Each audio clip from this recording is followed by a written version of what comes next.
Taisez-vous. En Non mais cet homme est 2018, ahurissant. Porte-parole du gouvernement. ce que vous venez de faire, c'est super. D'entrée de jeu, quelques consignes avant le décollage. On est sur un sujet extrêmement complexe, extrêmement sensible. On le sait, depuis le 7 octobre 2023, ce massacre terrible qui a eu lieu en Israël. Depuis, il s'est passé beaucoup de choses. La politique s'en est mêlée, la géopolitique, les médias, l'émotion, parfois manipulée, on y reviendra. Et donc, ce que je voulais vous proposer aujourd'hui n'est pas un commentaire pour rajouter du commentaire au commentaire. Il y a des gens tout à fait sérieux, tout à fait renseignés sur le sujet qui le font très bien. Ce que je voulais vous proposer aujourd'hui, les amis, ce que je voulais vous proposer, c'est une analyse formelle, c'est-à-dire des réactions que l'on a pu voir dans les médias, en France et dans d'autres pays, de voir des séquences improbables qui ont eu lieu, des séquences médiatiques bien évidemment, et surtout de garder la tête froide. C'est avant tout c'est le point de départ en fait de ce que je vous propose. C'est surtout de faire ce travail-là pour éviter les partis pris parce que nous sommes dans des situations de propagande de guerre. C'était le cas au moment du conflit entre la Russie et l'Ukraine. Vous vous en rappelez, très vite, on a vu des informations qui sortaient comme ça, qui étaient débunkées, comme il faut dire aujourd'hui, 24 heures après. On a vu ce déferlement médiatique, politique et géopolitique pour essayer de récupérer l'opinion publique alors que nous sommes dans une situation de guerre et que tout ça ne peut pas s'analyser au jour J. Ça n'est pas possible. C'est-à-dire, ça n'est pas possible de dire depuis le 7 octobre, on va analyser ce qui se passe depuis le 7 octobre. Il faut prendre des éléments de contexte. Il faut essayer autant que faire se peut, même si c'est extrêmement compliqué, il faut essayer de ne pas céder à l'émotion et de ne pas céder au parti pris trop facile dans des contextes qui doivent s'analyser de manière globale. Et donc, ce que je voulais vous proposer aujourd'hui, c'était de sélectionner beaucoup d'interventions comme ça, médiatiques, de mettre au clair certaines choses et d'analyser le traitement formel de tout ça. Comme je vous l'ai dit, on est dans des situations de propagande de guerre. Je vous renvoie vers l'interview sur Juste Milieu avec Michel Collomb qui nous a beaucoup parlé de ça. Et aussi un autre point que je voulais rappeler avant de commencer, les amis, c'est que il faut être très prudent dans la mesure où le diviser pour mieux régner n'a jamais autant montré son visage. On le voit aujourd'hui, on le voyait en temps de Covid, on l'a vu au moment du conflit entre la Russie et l'Ukraine, on le voit, on le voit avec le conflit entre Israël et la Palestine. C'est-à-dire qu'il y a une scission permanente des gens, il y a une scission permanente pour faire en sorte que le plus de gens soient désunis et que ces conflits-là nous fassent perdre tout repère et ne nous permettent pas d'analyser froidement les enjeux qui sont en place. Parce que ce que je vais dire est d'un humanisme un petit peu béat, mais c'est le cas et je le revendique fièrement. Dans tous ces conflits, avant toute chose, avant qu'on choisisse un camp, avant qu'on choisisse un pays, avant qu'on choisisse une cause, ce sont toujours les mêmes qui meurent. Ce sont toujours les citoyens. Ce sont toujours les pauvres, ceux qui n'ont pas grand-chose. Ce sont toujours eux qui vont crever d'abord. Après, il y a des soldats, il y a des choses comme ça sur le champ de bataille. Mais en premier lieu, c'est le peuple qui se fait latter la gueule. Et aujourd'hui, il faut rappeler ça. Il faut rappeler que avant tout, ces guerres-là servent des intérêts qui ne sont pas ceux de tout un peuple, qui ne sont pas ceux de toute une religion. Ça sert avant tout des intérêts bien spécifiques. Et donc, cette euphorie, cette information enflammée en permanence qui part dans tous les sens, contribue à nous faire perdre les repères et à nous empêcher de regarder froidement ce qui se passe. Alors, une fois que ça c'est dit, je voulais commencer avec vous sur certains points, et notamment la complexité d'observer ce qui se passe sur le terrain. C'est un article du Wall Street Journal que je vous propose, qui a été traduit dans l'opinion d'aujourd'hui, décidément encore. Je vous retrouve ça tout de suite, et qui explique cela, les dessous de la controverse sur le nombre de morts palestiniens. C'est un débat sordide, un débat terrible, mais un débat qui est important, parce que l'histoire s'écrit sous nos yeux, et on retiendra bien évidemment ces données-là, comme on regarde les données des guerres qui nous ont précédés. Et donc, on voit, il y a une extrême complexité à établir aujourd'hui le nombre de morts. Et ce qui est dit, c'est que par exemple, Je vous lis un extrait de ce qu'a dit le Wall Street Journal. La branche du ministère palestinien de la Santé dans le territoire a affirmé samedi que le nombre de morts s'élevait à 7 703, dont 1 863 femmes et 3 195 enfants, en expliquant que ces chiffres étaient basés sur les données compilées par les hôpitaux. Alors qu'elles ont vérifié et documenté les décès lors des précédents conflits à Gaza, les Nations Unies indiquent ne pas être en mesure de le faire aujourd'hui en raison de l'ampleur de la violence. Certains responsables de l'ONU précisent toutefois que le nombre réel de victimes est probablement beaucoup plus élevé, car le décompte du ministère de la Santé n'inclut pas les personnes encore sous les décombres. Donc aujourd'hui, on assiste à quelque chose de tout à fait morbide, dans la mesure où voilà, il y a des décomptes, comme ça on met en doute les décomptes, on réfléchit à qui, que, quoi, dans où, pourquoi. On a des données qui sont extrêmement compliquées à observer parce que, et des deux côtés, si tant est qu'on doive parler de côté, vous connaissez ma position là-dessus, voilà.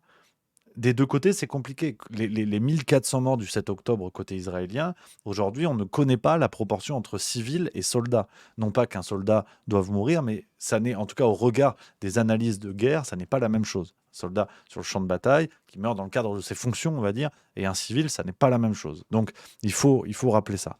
Donc tout ça pour dire, c'est le Wall Street Journal, je vous invite à le lire, c'est vraiment un article très intéressant qui fait le clair un petit peu sur tout ça, qui essaie de dépassionner, là encore autant que faire se peut, parce que c'est très compliqué.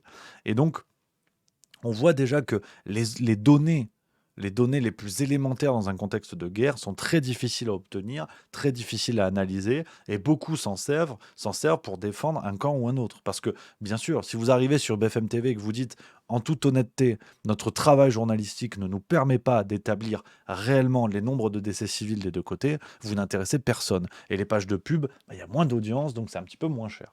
Donc je mélange beaucoup de choses, mais vous voyez aussi ce que je veux dire par là, c'est que ce recours permanent à la peur, cette nécessité de maintenir l'information à vif comme ça, avec le plus d'émotions possible, le plus d'informations morbides. On fait un petit parallèle, c'est sur la forme, hein. Tout ce que je vous dis aujourd'hui est formel, c'est sur la forme les amis, ça n'est pas sur le fond des situations. Mais rappelez-vous, en temps de Covid, quel intérêt de voir Jérôme Salomon venir tous les soirs donner le décompte des morts. On a quelque chose sur le plan psychologique, et je renvoie au formidable bouquin d'Ariane Bilran, Psychopathologie du totalitarisme, on a quelque chose qui est extrêmement problématique dans ce recours permanent à la mort comme donnée statistique, comme donnée sérielle que l'on va suivre de jour en jour. C'est absolument problématique, je pense, dans la logique même. Ensuite, un autre élément, avant d'avancer petit à petit dans ce que je voulais vous dire dans cette vidéo aujourd'hui, il y a la succession des événements, comme je vous le dis, qui va très très vite, ça part dans tous les sens, et on le voit encore plus avec l'Ukraine. Qui aujourd'hui vous parle d'Ukraine? Alors que des gens meurent en Ukraine, alors qu'il y a des crimes de guerre une fois de plus, il y a des drames terribles qui s'y passent, et donc si j'utilise ça, c'est pour aussi mettre en avant, là encore sur la forme, je radote volontiers parce que c'est très important, je ne compare pas les situations sur le fond, on parle de la forme, on voit bien que nous vivons des drames, l'histoire s'écrit sous nos yeux, des innocents meurent, cette attaque terrible du 7 octobre, ce qui s'est passé en Ukraine, ce qui s'est passé dans d'autres territoires du monde dont on ne parle d'ailleurs pas du tout ces derniers mois, ces dernières années. On a aussi un nivellement qui se fait avec l'intérêt médiatique qui est porté. Aujourd'hui, pourquoi ne parle-t-on plus de l'Ukraine ? Alors qu'on vantait pendant des mois cette fameuse contre-offensive qui a eu lieu, qui a été un échec. Alors là, le drame du 7 octobre fait que toute l'attention médiatique s'est reportée ailleurs, mais on voit bien qu'on a ce nivellement de l'intérêt médiatique qui vient aggraver des situations qui sont déjà horribles, certes, mais qui rajoutent de la gravité à la gravité, pour permettre cet état de sidération permanent. Cet état de sidération permanente, vous l'accordez avec ce que vous voulez. Mais on voit bien que sur le traitement médiatique qui est fait, il y a cette volonté de laisser tout le temps tout le monde avec un couvercle au-dessus du crâne et toujours dans un état de sidération, dans un état de peur. Et ça, c'est très important à prendre en compte, à mon sens. Ensuite, on continue. Dans ce narratif immédiat qui est proposé, on a des choses, et je vous le dis, il faut le regarder froidement. Comme je vous l'ai dit, je ne suis pas là pour défendre un camp ou quelqu'un d'autre. On n'a pas besoin de moi pour ça. Chaque personne défendra son idée, défendra son idéologie. Ça n'est pas le sujet. Mais on a des positions qui doivent nous interroger. Quelle que soit la gravité que l'on accorde, quelle que soit l'opinion que l'on a. Vous avez eu, par exemple, une sortie médiatique de Benjamin Netanyahou le 30 octobre qui nous explique, c'est en anglais, hein, la Bible dit qu'il y a un temps pour la paix, un temps pour la guerre, c'est un temps pour la guerre. I want to make clear Israel's position regarding the ceasefire. Just as the United States would not agree to a ceasefire after the bombing of Pearl Harbor or after the terrorist attack of 9/11, Israel will not agree to a cessation of hostilities with Hamas after the horrific attacks of October 7th. Calls for a ceasefire are calls for Israel to surrender to Hamas, to surrender to terrorism, to surrender to barbarism. That will not happen. Ladies and gentlemen, the Bible says that there is a time for peace and a time for war. This is a time for war. Voilà, donc je vous ai mis l'extrait en intégralité. Juste avant, il explique, tout comme les États-Unis n'accepteraient pas un cessez-le-feu, enfin n'ont pas accepté un cessez-le-feu après Pearl Harbor ou le 11 septembre, Israël n'acceptera pas une cessation des hostilités après l'horrible attaque du 7 octobre. Donc on est dans une position médiatique qui rappelle, et je vous le dis, c'est sur la forme, rappelle celle d'un Volodymyr Zelensky dans les premiers temps, après le conflit ukrainien. C'est-à-dire, dans le traitement qui est fait par les autorités israélienne en l'occurrence, à l'époque ukrainienne, il y a presque cette impression que l'on peut avoir en spectateur d'autres pays, donc de gens qui ne sont pas directement concernés. On a cette impression d'une possibilité de tout dire, et aussi par volonté d'occupation de l'écran. Rappelez-vous, Volodymyr Zelensky, les premiers mois, il y avait aussi une forme de roue libre. Et on reviendra sur Netanyahou, qui est quand même bien embêté par ce fameux document secret défense qui a été révélé et qui explique qu'il était au courant de tout ça depuis 2016. J'en parle dans quelques minutes, c'est dans mon script, vous inquiétez pas.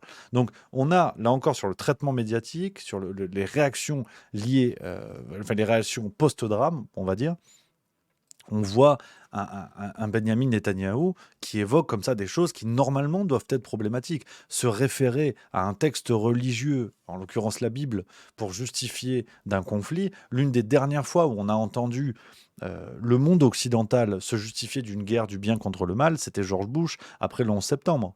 Donc on sait que c'est un recours qui est néfaste. On le sait bien.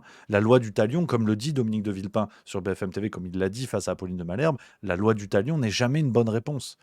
C'est tomber dans ce piège-là d'un drame atroce que de vouloir surenchérir. Alors, ne rien faire non plus n'est pas une solution. Se défendre, certes. Mais là, attention, on a, et c'est ce qu'explique là encore Dominique de Villepin, il y a des lignes rouges à ne pas franchir sous peine vraiment de tout faire exploser. On continue avec une autre position, et celle-là, je la trouve très intéressante parce qu'elle a été rapidement décriée. Vous avez peut-être vu cet article, je vous le retrouve.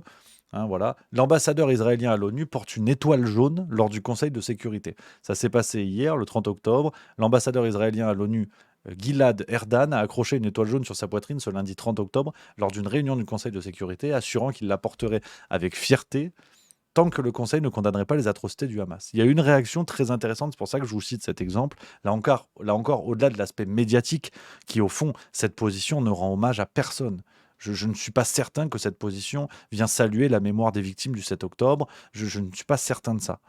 Il y a eu une réaction très intéressante de Danny Dayan, le président de Yad Vashem, le mémorial israélien de la Shoah à Jérusalem, a vivement critiqué la démarche. Il a déclaré « Nous étions désolés de voir les membres de la délégation israélienne à l'ONU porter une étoile jaune. Cet acte déshonore les victimes de l'Holocauste ainsi que l'État d'Israël », a-t-il écrit sur X.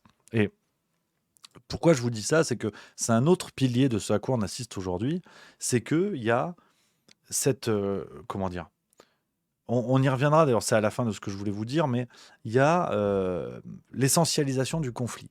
C'est-à-dire qu'on vous explique que c'est tous les Israéliens contre tous les Palestiniens. D'ailleurs, on ne parle plus de Palestiniens, vous le noterez, hein, sur le plan sémantique. Aujourd'hui, on parle d'une guerre d'Israël contre le Hamas. Sauf qu'aujourd'hui, la plupart des morts sont des morts civiles, ne sont pas des morts liés au Hamas. Donc, sur le plan sémantique, beaucoup de médias expliquent que c'est Israël contre le Hamas. Sauf que non, ceux qui meurent ne sont pas des membres du Hamas dans la grande majorité. Et donc, cette essentialisation de dire il y a des grands groupes de gens qui s'opposent comme ça, là, on voit bien que ça ne tient pas. Vous avez donc ce monsieur qui, je le redis, donc Danny Dayan, président de Yad Vashem, mémorial israélien de la Shoah, qui explique, en tant que juif, en tant qu'habitant d'Israël, on l'imagine, qui explique que tout ça n'est pas concevable et que c'est un acte déshonorant. Donc, et ce monsieur, je ne pense pas qu'on puisse lui reprocher d'être antisémite. Donc, c'est un autre point que je voulais évoquer avec vous. On continue un petit peu, donc il y a cette notion de narratif immédiat. Il y a cette notion, alors c'est un parallèle, bon, qui est intéressant parce que on voit bien qu'il y a un deux poids, deux mesures qui a été dénoncé par des intervenants médiatiques, notamment en France. Mais vous avez par exemple cet avertissement de la Cour pénale internationale à Tel Aviv. Le procureur de la Cour pénale internationale a averti Israël que bloquer les camions d'aide humanitaire peut constituer un crime alors que les appels se multiplient pour laisser passer le soutien à destination des civils. On a appris également, ça c'était hier, que le procureur de la Cour pénale internationale n'a pas été autorisé à entrer sur le territoire. Donc, ce qui, là encore, c'est une question un peu rhétorique que je vous pose, mais comment le monde aurait réagi si s'il s'agissait de la Russie, par exemple? De la Russie. Alors, en l'occurrence, il faut quand même rappeler, parce que là, il y a un point commun, la Cour pénale internationale, sauf erreur, n'est pas reconnue par Israël. Si je ne dis pas de bêtises, en tout cas, elle n'est pas reconnue par la Russie. C'est pour ça que le mandat d'arrêt à l'encontre de Vladimir Poutine, mandat d'arrêt lancé par la Cour pénale internationale, bon, si vous voulez, voilà, le mandat. Puis la vraie question, c'est qui va aller le chercher. C'est aussi ça, si tu veux. Et Israël, voilà, qui n'est pas membre de la Cour pénale internationale. Donc, on a quelque chose de très formel, de très médiatique, mais là encore, je vous parle de forme, je radote, c'est important. On ne voit pas un emballement médiatique qui s'empare de ce sujet-là. Or, si ça avait été la Russie, clairement, on aurait été au courant. Je pense qu'on en aurait parlé. Donc, c'est un autre point sur cette comparaison du traitement médiatique en fonction des pays. Donc, un deux poids, deux mesures qui est assez clair. Et je le redis, le sujet n'est pas de vous dire si c'est bien ou mal. Ça, c'est, je suis pas là pour vous faire un choix moral. Je vois des gens dans le chat qui me disent et dans les commentaires qui disent pourquoi tu te mouilles pas, pourquoi tu prends pas parti, parce que vous avez tous un cerveau. Bien sûr que j'ai un avis, vous vous en doutez. J'ai absolument un avis, mais que je garde pour moi. Je ne vois pas l'intérêt de vous faire du commentaire sur du commentaire. Vous avez tous un cerveau, tout le monde est capable d'avoir un avis. Donc là, clairement, ce que je vous propose, c'est sur de l'analyse formelle de tout ça. Mais au fond, après, vous choisissez ce que vous voulez. C'est pas mon sujet. Donc, on a ce point-là. Un autre point dans le comportement médiatique de ce qu'on vit et que je trouve honnêtement assez sidérant, surtout en France, parce que j'ai surtout étudié ce qui se passe en France, c'est le rapport à l'extrême droite. Et là, vraiment, on est sur quelque chose qui est vraiment, vraiment, mais symbolique, en fait, symbolique de la mauvaise foi médiatique de ce que nous vivons. Alors, bien sûr, qu'on soit bien d'accord, on pourrait rétorquer que par moment, le jeu politique doit s'arrêter, qu'il est nécessaire d'arrêter les bisbilles politiques, qu'il faut avancer quand on est face à ce genre de drame. Certes, mais que font les médias vis-à-vis de la France insoumise? C'est que le jeu politique s'arrête quand ils le veulent bien. Donc c'est pour ça que je vous dis que pour moi, on est en plein dans le jeu politique et dans nos médias qui dévoilent leur vrai visage d'une mauvaise foi sidérante et qui est, si vous voulez, le lien, enfin le soutien dont profite aujourd'hui l'extrême droite sans aucun problème. Déjà, il faut le rappeler, le gouvernement de Benyamin Netanyahou est un gouvernement d'extrême droite. On a un soutien clair de beaucoup des médias français, pas tous, mais de beaucoup, qui rappellent d'ailleurs du bout des lèvres l'appartenance à l'extrême droite de Netanyahou et son gouvernement. Donc il faut quand même se dire qu'à ce moment-là, bon, on a un petit peu baissé la chose. Et ce qui est fou, c'est que même en France, vous avez des membres du Rassemblement national, d'ailleurs, qui l'ont ouvertement reconnu, c'était dans l'opinion il y a 10-15 jours, qui ont ouvertement reconnu que pour eux, il y avait un boulevard politique à se dédiaboliser une bonne fois pour toutes, en plus en profitant d'un inversement des pôles où l'extrême gauche, et la France insoumise en premier lieu, est plus que diabolisée à l'heure actuelle avec ses prises de position, méritées ou pas, on en a beaucoup parlé, on n'en parlera pas maintenant. Donc, c'est absolument dingue. Et regardez par exemple ce qu'un Julien Audoul, membre de la France insoumise, peut dire sur France Info. C'était le 28 octobre dernier. Sur les atrocités commises par les terroristes du Hamas, toutes n'ont pas été prouvées à l'heure actuelle, y compris par l'armée israélienne. Il y a cette guerre d'image aussi de communication sur le sort des hôpitaux, leur utilisation par le Hamas dans cette guerre. Le Hamas a aussi démenti ce qu'affirme le renseignement israélien. C'est très dur, évidemment, d'avoir des informations vérifiées. Est-ce que la position officielle aujourd'hui du Rassemblement national, c'est d'être aux côtés de l'État d'Israël, un soutien plein et entier ? mais c'est d'être aux côtés du peuple israélien, évidemment, qui a été meurtri. C'est d'être aux côtés de nos compatriotes aussi franco-israéliens. Pardon, j'ai dit une bêtise, j'ai dit LFI. Non, non, Odoul, RN, excusez-moi. Excusez-moi. Emballé comme ça, j'ai dit n'importe quoi. Pardon, RN. Je veux dire qu'il y a mais d'autres attendez. positions qui expriment aussi Non, mais- en même temps leur solidarité pour non, le peuple mais- palestinien. C'est pour ça que je vous posais la question. Nous ne faisons pas de différence. Vous savez, quand un enfant meurt, qu'il soit musulman ou juif, qu'il soit palestinien ou israélien, c'est toujours un drame. Pour autant, on ne peut pas mettre sur le même plan ce qui s'est passé. Et moi, je trouve assez révoltant et totalement injuste que notamment la presse française et l'AFP notamment, aient des pudeurs de gazelle à désigner le Hamas comme terroriste. Il y a eu certains articles qui ont été révélés, qui montrent qu'il y a eu des consignes de données, qui montrent qu'il faut parler du Hamas comme un mouvement palestinien, qui montre que... C'est la complexité de la chose. Il y a mais les attendez, différentes il n'y dimensions. a pas de complexité de la chose. Vous avez d'un côté un État démocratique, vous avez un État libre. Quoi qu'on pense du gouvernement, vous avez un État où toutes les religions sont permises, où toutes les ethnies, toutes les opinions sont tolérées. Vous avez une grande démocratie. Et de l'autre, vous avez un mouvement islamiste totalitaire qui commet des actes de barbarie. Donc, vous Donc ne très clairement, soutenez les deux pas- ne sont pas sur le même plan. Vous ne soutenez pas les Palestiniens, si on comprend bien votre raisonnement. Non mais je fais la distinction. aujourd'hui. Excusez-moi, le Hamas n'est pas la Palestine. Le Hamas n'est pas les Palestiniens. Le Hamas n'est pas une armée Et les régulière. Français qui Voilà, donc on a une distinction à la fin qui rattrape un petit peu la chose, mais en tout cas, on a l'extrême droite qui soutient l'extrême droite. Et là, ça ne dérange plus personne. Ça ne dérange plus personne. Ce même Julien Audoul, qui, député RN, le même jour, parle par exemple de dommages collatéraux. pris au piège, puisque Gaza est sous blocus depuis plus de 15 ans. Alors vous le savez, l'État d'Israël, le gouvernement israélien a laissé beaucoup de temps depuis le 7 octobre pour permettre à la population gazaoui de fuir. Mais fuir où le Hamas, Marine Le Pen avait proposé notamment qu'il soit accueilli dans des pays voisins comme l'Égypte et qu'il refuse. Qui refuse, ouais. Oui, mais c'est malheureux qu'il y ait des zones refuges pour la population civile. Mais on voit bien que toute la fourberie et la perversité des islamistes du Hamas, puisque eux, leur objectif, c'est que la population reste, c'est que la population serve de bouclier, que la population aussi soit instrumentalisée pour montrer et pour alimenter la propagande du Hamas, pour dire que les Israéliens sont responsables de crimes, etc. Donc voilà. Il n'y a pas une responsabilité tout de même de l'armée israélienne quand on sort des populations civiles gazaouis, même si elles sont instrumentalisées par le Hamas. Excusez-moi, mais je pense que depuis le 7 octobre et compte tenu des pogroms qu'a subi l'État d'Israël, qui est le plus grand massacre de juifs depuis 1945, plus de 1400 morts, compte tenu de la gravité des actes qui ont été commis. Enfin, je rappelle juste quelques faits, que ce soit des femmes enceintes éventrées, des bébés décapités, des vieillards calcinés. L'État d'Israël, le gouvernement israélien, l'armée israélienne ont laissé du temps pour que la population puisse fuir. Et la réponse, en tout cas, même si, évidemment, vous savez, comme dans toute guerre, et c'est malheureux, il y a des dommages collatéraux et on le déplore. Voilà. Qu'est-ce qu'on fait Donc des dommages collatéraux, on a ce terme-là qui vient, je pensais que c'était un peu avant dans la séquence, mais c'est pas grave. La ligne est claire. Et là, il n'y a plus de problème d'extrême droite.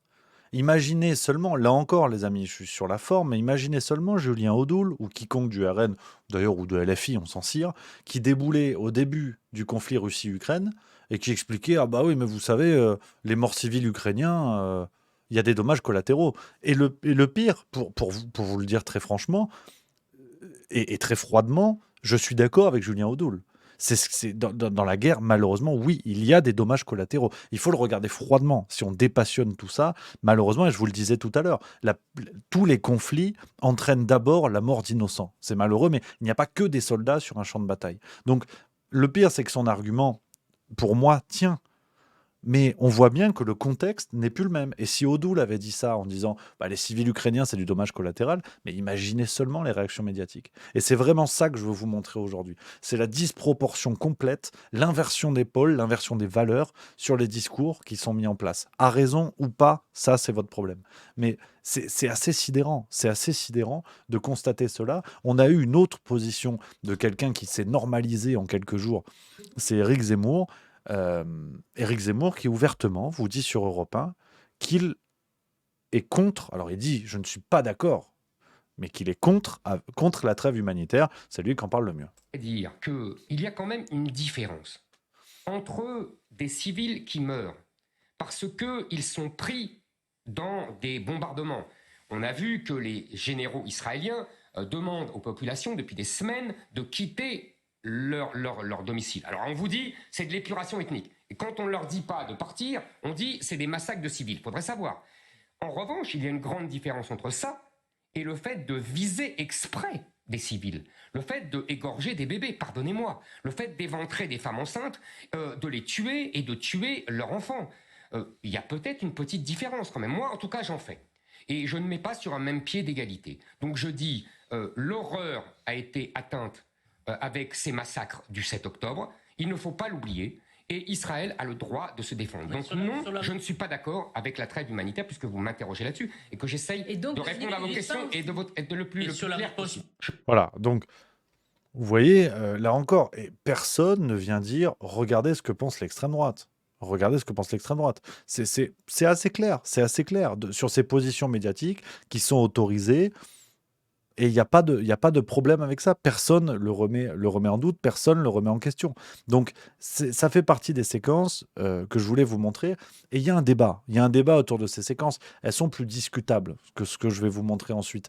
Certes, ça a le mérite d'être clair. Mais vous voyez bien que, comme au début de Russie-Ukraine, on a des arguments médiatiques qui se sont imposés d'eux-mêmes. Ce que dit Éric Zemmour sur le plan... comment dire, sémantique, c'est très intéressant. Quand il dit on a atteint le sommet de l'horreur. Et là, je sais que ce que je vais vous dire, c'est vraiment c'est un jeu sur les mots et on parle de choses horribles et j'en conviens et je l'ai déjà dit plusieurs fois dans la vidéo. Mais quand on dit c'est le sommet de l'horreur, c'est que vous ne pouvez pas faire pire. C'est très important ce qu'il dit. Et cet élément médiatique, on l'entend beaucoup sur les plateaux. Quand vous dites c'est le sommet de l'horreur, c'est indépassable. Vous avez fixé la limite. Et tout ce qui va se passer sera moins grave. Donc, on va dire plus facilement encouragé, pardon. Et donc, on voit que sémantiquement, on a beaucoup de choses qui s'imposent. On est sur des débats sordides, mais l'exemple des 40 bébés décapités, même du côté de l'armée israélienne, du côté de l'armée de Tsahal, personne ne l'a encore certifié à 100%.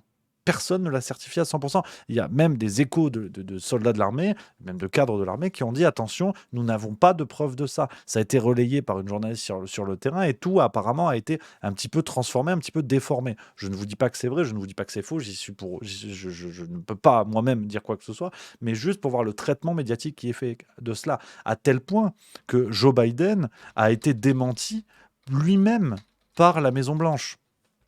Je vous retrouve cela, c'est un article, c'est du Midi Libre, vous pouvez regarder, il y a plusieurs sources.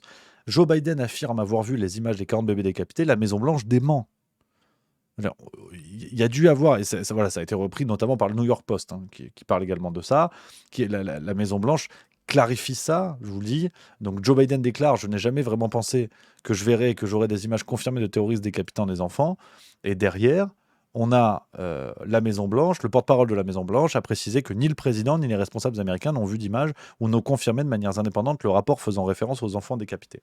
Qu'on soit bien d'accord, la discussion qu'on a là, c'est de discuter, de trancher entre l'horreur et l'horreur. C'est vraiment...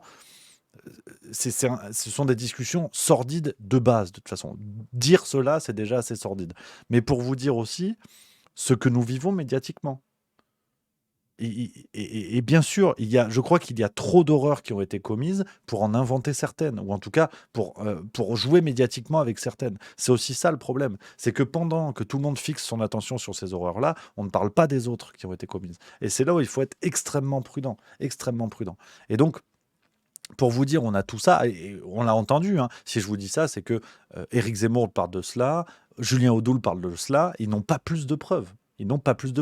Et là, j'aimerais quand même que nous ayons des fact-checkers qui déboulent et qui expliquent attention aux mensonges d'extrême droite, complotistes, qui racontent des choses qu'ils ne peuvent pas prouver. Et là, par exemple, on n'a plus de fact-checkers, on n'a plus de nouvelles de ces gens-là. Et ça, c'est problématique. À mon avis, c'est hautement problématique. Donc, on continue parce que ce que je vous dis, ce sont des séquences qui, peuvent encore susciter le débat, doivent susciter d'ailleurs la discussion et le débat, que le débat reste vif. Mais on assiste aussi, et là encore, c'est un parallèle à faire avec le début de Russie-Ukraine, à une roue libre dans les médias. On a des roues libres politiques, de gens qui vont défendre un agenda en mettant le paquet, et d'ailleurs avec, on va dire, l'accord des médias, voire l'encouragement des médias. Regardez ce qu'on a pu entendre aujourd'hui sur LCI, c'était un certain Pascal Perry qui nous a dit cela. Notamment, et puis plus récemment, il faut le dire, pardon, l'exprimer de façon peut-être un peu brutale, il y a un antisémitisme couscous qui est lié au fait qu'il y a un conflit historique, notamment. Voilà. En toute souplesse, le mec te parle d'antisémitisme couscous. Et le gars est journaliste. En toute détente. C'est-à-dire, ces mêmes gens qui vous expliquaient, il y a 1 an et demi environ, que Poutine était atteint de 27 cancers et qu'il allait crever le lendemain. Il y a une impunité du discours qui est folle. Et qu'on soit bien d'accord, je le redis les amis, je préfère être très chiant avec ça pour que cette vidéo soit bien accueillie, que vous compreniez ma démarche. Je ne vous dis pas que c'est vrai, je ne vous dis pas que c'est faux, vous pensez ce que vous voulez, je m'en cire, c'est pas mon sujet. Mais voilà ce qu'on a dans nos médias français. C'est pas tant la question de défendre une ligne ou une autre, c'est que entendons ce genre d'argument. Un éditorialiste politique qui arrive, qui est censé être un expert, qui est censé connaître son sujet, qui parle à la population et qui dit de l'antisémitisme couscous. Et ça, c'est une analyse, en fait. Le monde est en proie aux flammes et on a ça, en fait. Et on a ça. Et on a des gens qui, au fond, qui sont en totale impunité avec leur discours. C'est, vous savez, ce que dit Nicolas Nassim Taleb, le côté la peau sur la table, c'est aussi ça. C'est quand vous analysez quelque chose, quand vous dites quelque chose, que vous puissiez intellectuellement en être tenu responsable. Mais nos éditorialistes de plateau peuvent dire n'importe quoi tant qu'ils nourrissent comme ça le brasier de l'actualité et le brasier des opinions qu'il faut laisser enflammer pour vendre des pages de pub. Et donc, ces gens-là qui nous ont dit que Poutine allait mourir le lendemain, ces gens-là qui nous ont dit que tout ce qu'on sait sur le Covid, qu'on a déjà dit 1001 fois, ces gens-là qui nous ont expliqué que la contre-offensive ukrainienne allait être un succès, aujourd'hui, qui s'est excusé? Ils sont venus dire « Ouais, bon, effectivement, on s'est planté. » Effectivement. Et là, ce sera pareil. Peut-être que ce monsieur-là, dans 1 an, quand ce sera terminé, on l'espère le plus tôt possible, il nous expliquera « Ouais, bon, allez, l'analyse couscous, l'antisémitisme couscous, bon, voilà. » Rappelons-nous quand même que dans les premiers temps, on a eu droit à cette séquence, les amis. Et je vous dis, ça m'embête d'autant plus que j'aime beaucoup le chanteur. Je veux dire, c'est même pas question de ça. Mais, attendez, merde. Vous voyez ce qu'on avait vu avec l'histoire de Enrico Macias, vous vous en doutez. Attendez, j'essaie de retrouver la séquence. C'était sur CNews. Voilà, elle est là. Et quand j'entends l'extrême gauche qui se défausse devant cette horreur, eh ben, vous m'obligez à dire ce que je voulais pas dire. Ben, il faut les dégommer, ces gens-là. Il faut les dégommer. En tout cas, politiquement. Ouais. Non, il faut les dégommer. Politiquement. Oui, ben, bien sûr, mais peut-être même physiquement. Électoralement. Non. Voilà, tu vois, là, je veux pas faire trop de blagues, c'est pas trop le moment, mais c'est bien aussi, par moment, d'essayer de ricaner un petit peu. Mais j'aimerais qu'on m'explique, à un moment donné, à quelle heure l'avis géopolitique d'Enrico Macias, au lendemain d'un drame tel que celui du 7 octobre, est nécessaire, en fait. Parce que quand on parlera cordes de guitare, d'accord, tu vois, avec Elles sont jolies les filles de mon péri, zai, on est bien. Mais Enrico, comment, pourquoi Enrico Macias, c'est pertinent? C'est quoi le sujet? Quand on va parler famine en Éthiopie, est-ce qu'on invite Gérard Larcher, tu vois? Où est le lien, si tu veux? Moi, je veux bien tous les avis du monde, mais ça, c'est ce qu'on vous propose dans les médias. Et on explique aux gens que si vous n'adhérez pas à ce qui est dit dans les médias, vous n'appartenez pas à la bonne case, vous pouvez être contre machin, pour bidule, mais proposez des analyses sérieuses, messieurs, dames. Défendez le camp que vous voulez, mais proposez des analyses sérieuses. Et c'est absolument zinzin. Et là, c'est vraiment... Mais j'ai dû regarder cette séquence 14 fois pour bien comprendre. Donc, c'est vraiment un truc de fou. C'est vraiment un truc de fou. Et on continue avec des positions qui sont, à mon sens, encore plus problématiques parce qu'elles émanent de personnes reconnues pour être intellectuelles. Mais regardez, par exemple, un best-of de déclarations médiatiques qu'on a pu avoir. Alors, attention, il y a du montage. Donc, on a des citations qui sont sorties du contexte. Peut-être qu'elles sont invalidées dans la suite. Je préfère prévenir au cas où, parce que si jamais Rudi Reichstadt passe dans le secteur, qu'on se fasse pas gronder. Il aurait raison. Ah, c'est où? Attends, merde, c'est où le bouton? Merde. C'est où? Full. Lecture, c'est ça. Comparer le fait d'avoir tué des enfants délibérément en attaquant, comme le fait le Hamas, de rentrer dans une maison, de voir un enfant dans un berceau et de froidement le tuer. C'est pas la même chose. Il y a une différence à faire entre des gens qui sont des civils qui sont assassinés dans la rue par des commandos islamistes qui débarquent dans les villages pour brûler les maisons. C'est une chose de tuer des civils, voir des enfants dans un bombardement, parce que la guerre c'est ça, toutes les guerres c'est ça. Et les victimes collatérales de bombardements consécutifs à cette attaque. et le fait de tuer des enfants involontairement en se défendant, comme le fait Israël. Des actes qui sont consubstantiellement différents. Refuser ces distinctions intellectuelles et morales. Non seulement on regarde le droit, mais on regarde la philosophie de la morale. Bombarder pour se défendre au risque de tuer des civils, ça n'est pas la même démarche. Je pense qu'il faut marquer cette différence, que c'est même très important de la faire. Qu'est-ce qu'il faut dire un civil à Gaza, c'est la même chose qu'un civil en Israël. Il y a, comme sur d'autres conflits, un attaquant et des attaqués. Voilà, donc voilà les éléments de langage que l'on peut avoir, qu'on soit bien d'accord. Voilà les éléments de langage.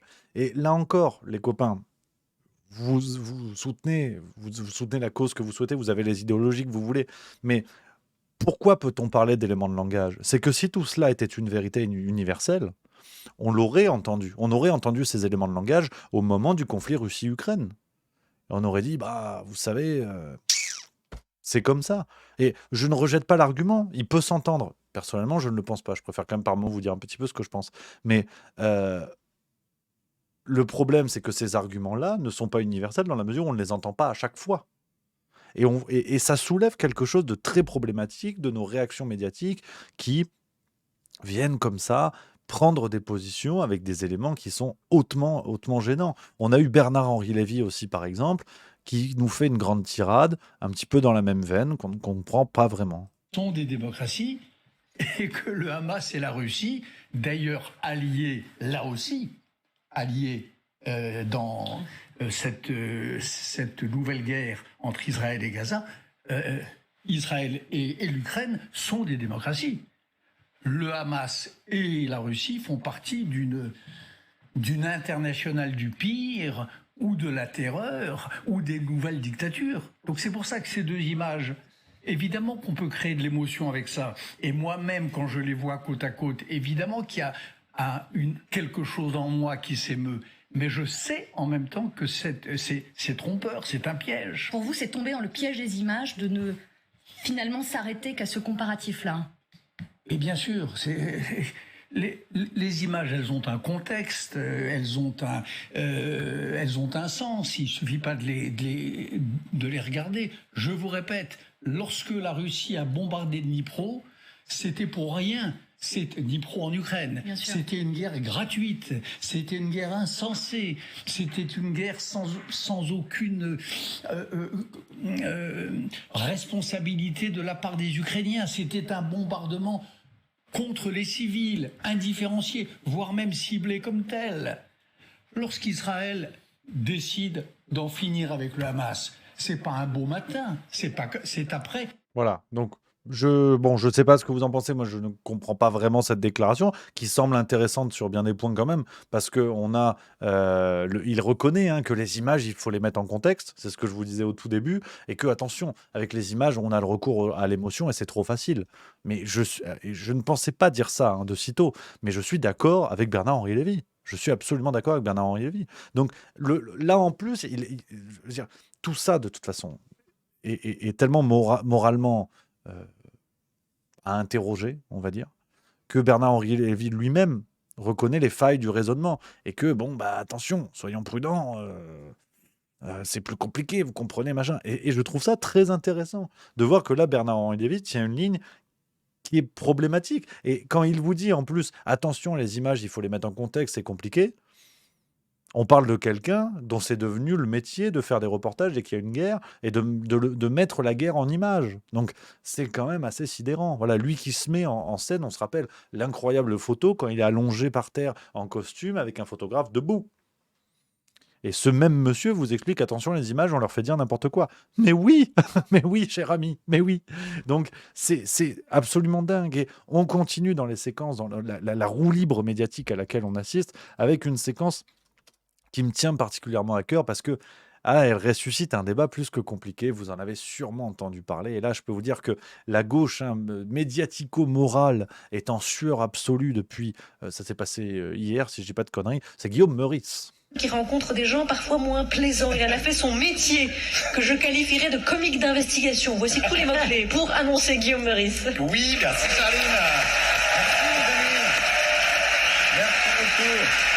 Alors Halloween approche et tout le monde commence à chercher un déguisement pour faire peur. Alors en ce moment, il y a le déguisement Netanyahou qui marche pas mal pour faire peur. Vous voyez qui c'est ? Une sorte de nazi mais sans prépuce. Voilà. Alors, Voilà. Netanyahou, une sorte de nazi mais sans prépuce. Voilà. Là, la vanne est compliquée. La vanne est compliquée, je ne vais pas vous mentir. Elle est tendue. Elle est tendue, cette vanne. Mais là, c'est vrai qu'on assiste à quelque chose d'encore plus compliqué. C'est je suis Charlie ou je ne suis pas Charlie. Parce que c'est drôle, c'est pas drôle. Ça, c'est le problème de chacun. Là encore, je fais plein de choses qui font rire personne. Tu vois. Et peut-être que fondamentalement, je ne suis pas drôle. Mais là, je suis Charlie ou je ne suis pas Charlie. Et là, on a la gauche médiatico-morale qui est bien embêtée, parce qu'en plus, c'est sur France Inter, donc c'est quand même le saint graal de la bonne morale. Et là, Guillaume Meurice qui se lâche. Alors, quand même, je dois bien reconnaître qu'il y a une petite tendance des humoristes de France Inter. Alors, Feu, elle est en pleine forme, mais Charline Vanhoenacker, qui vous le rappelez, qui avait fait la moustache d'Hitler sur Éric Zemmour. Et c'est vrai que nazifier les juifs, c'est quand même une vanne qui apparemment les fait rire. C'est la vie de chacun, c'est drôle, c'est pas drôle. Mais du coup, je sais pas si on faut être Charlie ou pas à ce moment-là. Et là, la gauche médiatico-morale est prise au piège, parce que le contexte est terrible. Et là, ils sont dans la merde. Qui va venir le défendre ? Qui, parmi les défenseurs de la liberté d'expression, de la bonne blague, de la bonne morale, du droit à secouer les institutions, qui va venir le sauver. Donc là, ça fait partie de la roue libre médiatique qu'on a, qui part dans tous les sens, qui part vraiment dans tous les sens, et c'est compliqué. Et aujourd'hui, la palme, alors j'arrête cette séquence, on est le 31 octobre, il y a sûrement d'autres séquences qui vont arriver après cette vidéo, mais c'est Arnaud Klarsfeld aussi. Alors il n'est pas humoriste, mais j'ai pas compris. 6 millions de musulmans, il y a 600 000 juifs. Les musulmans, beaucoup travaillent sur les chantiers, ont accès à des explosifs, peuvent avoir accès à des armes à feu. S'il y avait un mot d'ordre pour tuer des juifs, il pourrait y avoir un attentat tous les jours. Non, mais c'est à prendre en compte dans l'analyse. Voilà, donc là, les musulmans travaillent sur des chantiers à des explosifs, ça, j'ai pas compris. Ça, j'ai pas compris, mais pourquoi l'exemple d'Arnaud Klarsfeld, pardon, est très intéressant, c'est que, rappelez-vous, on en a beaucoup parlé sur Juste Milieu au moment du conflit, enfin qui continue d'ailleurs, mais à l'un des moments du conflit entre la Russie et l'Ukraine, parce que Klarsfeld était l'un des rares à tenir une position où justement il disait « attendez ». Il essayait de mettre la clarté, il essayait de rappeler la présence du néonazisme en Ukraine, qui à cette époque-là ne dérangeait pas. Aujourd'hui, le nazisme du Hamas, enfin le néonazisme du Hamas dérange sur le plan médiatique, je le dis toujours dans le traitement médiatique. Donc, c'est très intéressant de voir que des personnalités que l'on a saluées hier pour leurs mesures, pour leur regard de la situation, aujourd'hui peuvent dire de telles choses. Et on voit bien que tout ça est très mouvant. Tout ça est très mouvant et tout ça est émouvant. Et c'est aussi ça, le jeu d'émotions, des émotions qui nous posent problème. Alors, fort heureusement, et on va arriver sur les points positifs quand même parce qu'il en faut. Depuis tout à l'heure, je vous parle du comportement médiatique, je vous parle de beaucoup de choses liées aux médias, il y a beaucoup de critiques liées aux médias, mais beaucoup font leur boulot. Beaucoup font leur boulot, c'est très important de le rappeler. On a eu par exemple cette séquence que je suis content de vous diffuser avec Alain Bauer, c'était sur Europe 1, et qui remet quelques éléments au clair et des éléments de contexte qui sont trop rares à mon avis, non pas pour excuser, pour pardonner, pour justifier, c'est pas du tout ça, mais juste pour pousser l'analyse, pousser la compréhension de la situation, pas de ce qui se passe. Et c'est l'une des rares séquences que je voulais vous diffuser. Alain Bauer, cette stratégie de la libération au compte-gouttes et avec l'une des otages, avec cette femme d'un certain âge qui raconte sa captivité, qu'est-ce qu'on sait aujourd'hui de ces négociations et du rôle La politique des otages, elle a été parfaitement inventée par l'Iran et l'Iran le fait excellemment avec une très grande... C'est le grand vainqueur de cette opération. De toute façon, il sera le grand vainqueur de cette opération. Il nie depuis le début, mais vous n'y croyez pas, mais non, puisque mais le même les Hamas dirigeants dit du Hamas. lui-même... Moi, je crois ce que les terroristes disent. J'ai écrit un livre sur ça en disant les terroristes disent toujours ce qu'ils vont faire et nous faisons d'immenses efforts pour ne jamais les croire. Faut arrêter, faut écouter ce qu'ils disent. Le 2 septembre, la réunion de coordination de cette attaque a eu lieu à Beyrouth avec une photographie. Et il y en a eu une autre fin septembre, qui est annoncée par le Wall Street Journal, qui a des sources en général bien informées, pour lancer les opérations, en tout cas ne pas les empêcher. L'idée qu'il y ait une dichotomie entre la direction politique du Hamas et la direction militaire est une rigolade totale. Il y a une compétition pour la direction au cœur du Hamas. Quant à la position du Qatar, pour l'instant, c'est un allié utile et nécessaire dont il faudrait cesser de casser les pieds. Parce que pour l'instant, ceux qui jouent avec ça jouent avec la vie de nos propres otages. Alors attendez, donc c'est je important recommande ce que vous dites, Alain Bauer. une C'est-à-dire immense cure de silence sur le Qatar. C'est-à-dire que si je Voilà. vous pose la question en affirmant, ou en tous les cas en laissant supposer que le Qatar est le sponsor historique du Hamas, ce n'est pas le moment de le dire? C'est le sponsor historique du Hamas à la demande du gouvernement d'Israël et des États-Unis. C'est-à-dire? C'est eux qui lui ont demandé de régler le problème politique visant à permettre à ce que les Israéliens pensaient être un pragmatique Monsieur Yahya Sinwar de diriger la bande de Gaza qui devenait une variable d'ajustement, qu'elle allait attendre gentiment qu'on fasse les accords d'Abraham, puis qu'un jour peut-être quelqu'un s'occupe de ce qui s'y passe. Donc c'est un jeu où chacun joue l'hypocrisie et voilà, ils y sont tous responsables. Et Voilà, c'est assez clair et cette séquence me plaît beaucoup, je voulais absolument vous la montrer. Là encore, non pas que ce soit une vérité absolue, mais comme quoi dans nos médias, on peut aussi entendre ce genre de choses. Donc vous connaissez la ligne de juste milieu, jamais je ne vous dirai arrêtez les médias, au contraire, il faut les continuer, il faut continuer à lire les journaux, à regarder la téloche, à écouter la radio pour réussir à décortiquer, pour réussir à mieux comprendre, voir ce qui se dit, ce qui ne se dit pas. Et là, Alain Bauer nous dit quelque chose d'extrêmement intéressant. On a eu une position similaire avec un député LFI, Sébastien Delogu, c'était sur Sud Radio le 26 octobre, qui nous dit cela. Toutes ces années, c'est pas Israël, c'est pas Netanyahou qui est allé devant ses députés et qui a dit qu'il fallait justement continuer à faire vivre le Hamas et qu'il fallait le financer. C'est bien lui qui est allé le faire ça principal devant ses financement députés. du Hamas, c'est pas Israël. Mais il y a le Qatar aussi. Il y a le C'est le Qatar aussi. Qatar, Mais il y a c'est le la Qatar. Turquie, c'est Bien enfin sûr. bon. Mais Oui. ben voilà, mettre tous ces peuples-là autour de la table, puisque c'est eux qui les financent. Donc ils ont peut-être une parole directe. Mais, Voilà. monsieur, Donc on a ces propos qui sont émis. Qu'on soit bien d'accord, il n'y a pas une totale censure sur ça. C'est très important de le dire. Donc vraiment, je suis content de vous montrer ça. Autre info centrale, on en parlait tout à l'heure dans cette longue séquence, hein, les amis. J'espère que ça vous plaît. Dites en commentaire, bien sûr, ce que vous en pensez. Vous avez peut-être vu cet article de France Info qui est sorti hier. Israël, vive polémique après la révélation d'un document secret défense qui alertait Benyamin Netanyahou d'un projet d'attaque du Hamas. C'est une info qui a été révélée par le plus grand quotidien payant du pays, Yediot Aharonot. Je suis désolé pour ceux qui parlent hébreu, la prononciation à mon avis est dégueulasse. Document qui date de 2016. Ça a été relayé également, cette information, par le Times of Israel. Et ce document secret défense de 2016 est signé, donc du 21 décembre 2016, signé de la main de l'ancien ministre de la Défense, Avigdor Lieberman. Et ce monsieur Lieberman explique « Je raconte que le Hamas est en train de s'armer et de monter en puissance. Je précise que si nous ne l'attaquons pas avant fin 2017, c'est lui qui nous attaquera. Ça a été balayé d'un revers de main, et notamment par les militaires, dont Gadi Eisenkot, alors chef d'état-major et actuel membre du cabinet de guerre piloté par Benyamin Netanyahou. » La réaction de Netanyahou, elle est très importante.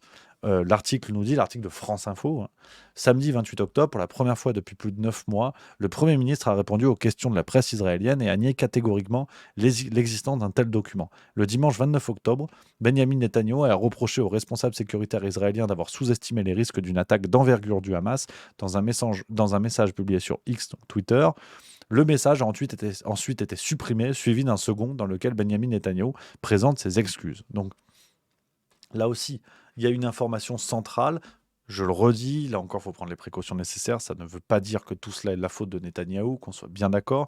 C'est juste qu'on voit qu'il y a eu un avertissement au préalable. L'Égypte, d'ailleurs, avait dit cette info quelques jours après le drame du 7 octobre. L'Égypte avait évoqué le fait qu'ils avaient tenté de prévenir les renseignements israéliens, ce qui n'avait pas été entendu.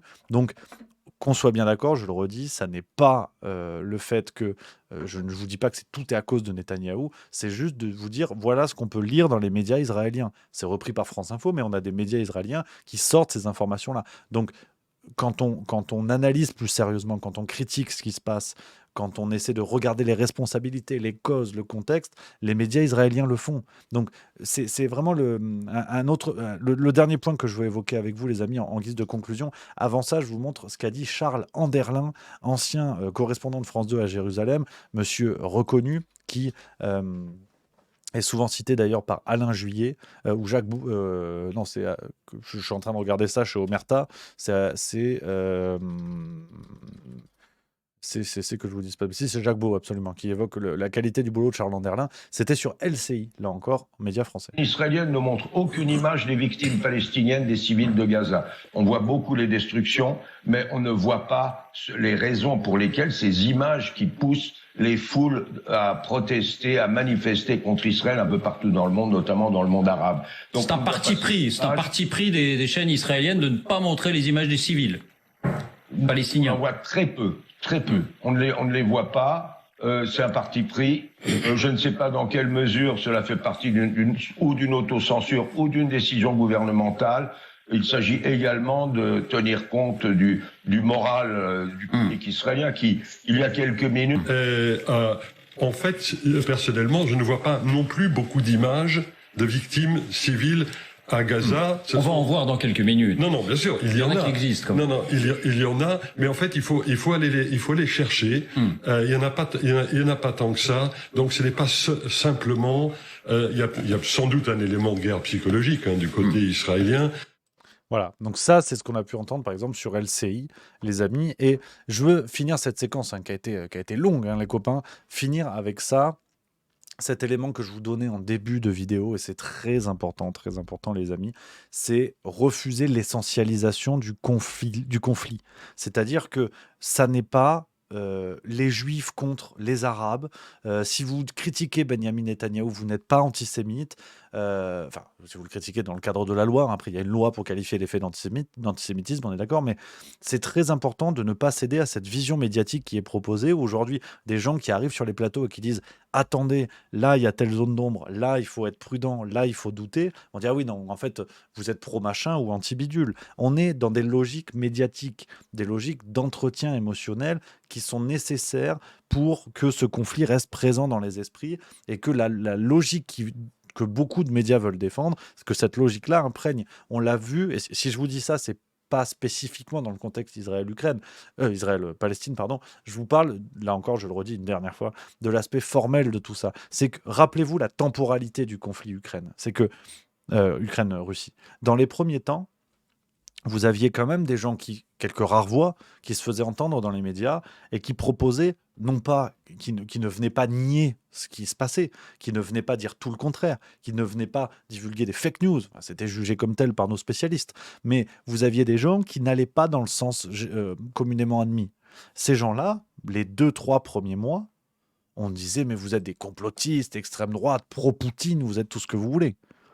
Aujourd'hui, combien d'éléments hier jugés complotistes, sont étalés dans tous les médias qui nous disent bah, « si, il n'y a absolument aucun problème, la contre-offensive ukrainienne, effectivement, ça s'est passé moyennasse. On l'a vu tout ça. Rappelez-vous ce missile cheminé. France 2 qui a dû faire des excuses. Rappelez-vous, par exemple, on a eu quoi d'autre ? On a eu le massacre de Boutcha. Là encore, si on veut reparler de choses atroces, le massacre de Boutcha, rappelez-vous la temporalité. Le lendemain du drame, les médias du monde entier diffusent les photos. Des photos terribles, des photos atroces. Dans les jours qui suivent, on explique qu'une enquête internationale va avoir lieu. Quelqu'un a des nouvelles de cette enquête internationale ? Pourtant, les condamnations étaient faites. Et si vous arriviez sur des plateaux TV en disant « Attendez, on est dans un contexte de guerre, on sait que la Russie pratique la propagande, que l'Ukraine pratique la propagande, que l'OTAN, qui est derrière l'Ukraine, peut aussi pratiquer la propagande. Faites attention. » L'affaire du Nord Stream 2, c'est exactement pareil.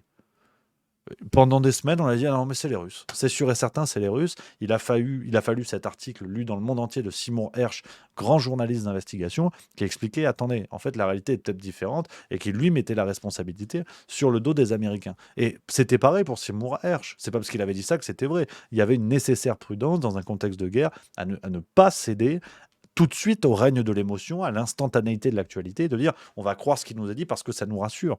Et donc aujourd'hui, quand je vous dis ça, je ne vous dis pas que tout ce qui est dit est faux ou vrai, je n'en sais rien. De toute façon, je vais être très clair avec vous, j'en sais absolument rien. Mais c'est juste que dans des contextes aussi graves, aussi dramatiques, où des innocents meurent tous les jours, dans un contexte de guerre, la propagande de guerre est vieille comme le monde. Est vieille comme le monde. Donc, attendons d'avoir des éléments, des enquêtes d'instances internationales, d'enquêteurs indépendants. Attendons d'avoir ces éléments-là. Quand vous avez la Maison-Blanche, et on finira là-dessus, la Maison-Blanche qui est obligée de contrecarrer le discours d'un Joe Biden, mais rendez-vous compte, avec des éléments de langage qui sont repris partout. On a entendu Julien Audoul qui disait ça tout à l'heure. Et c'est vraiment problématique. Donc le petit message, ça fait un petit peu naïf et béat, mais vous savez que cette séquence, ça fait des jours que je la rumine pour vous la proposer. Je ne veux pas faire du commentaire inutile pour ajouter du commentaire au commentaire. Je ne veux pas faire des trucs seulement béat à partager 3 séquences et vous dire voilà. Mais en même temps, il faut revenir à ces évidences-là. Comme disait Orwell, cette common decency, cette décence commune, il y a des choses qui ne se font pas. Et aujourd'hui, on vit dans un monde où ces choses qui ne se font pas sont en train de se faire. Et aujourd'hui, on oppose les gens de plus en plus, on essentialise des conflits avec un risque d'importation en France qui est clair. Je suis désolé d'être un petit peu dramatiste pour la fin, mais ce risque d'importation en France, nos politiciens doivent sérieusement se poser la question de ce qu'ils sont en train de faire. Parce qu'on le voit avec le risque d'attentat, les menaces d'attentat qui sont terribles aujourd'hui en France, mais on parle d'un conflit qui ne se passe pas en France et on est en train de l'essentialiser sur l'aspect religieux, comme si Israël c'était les Juifs du monde entier, la Palestine c'était les musulmans du monde entier. On a quelque chose de beaucoup plus complexe, Et la présentation qui est faite par les médias, je crois qu'il faut être prudent. Il faut la regarder, il faut l'analyser, mais il faut être prudent parce qu'aujourd'hui, Joe Biden lui-même se fait contredire. Joe Biden a été fact-checké. Donc c'est un appel à la prudence, les amis. C'est un peu naïf, c'est un peu béat, mais gardons la banane, restons tous ensemble pour l'instant, parce qu'on le voit à chaque fois, ces intérêts-là dépassent les civils qui meurent, quelle que soit leur carte d'identité.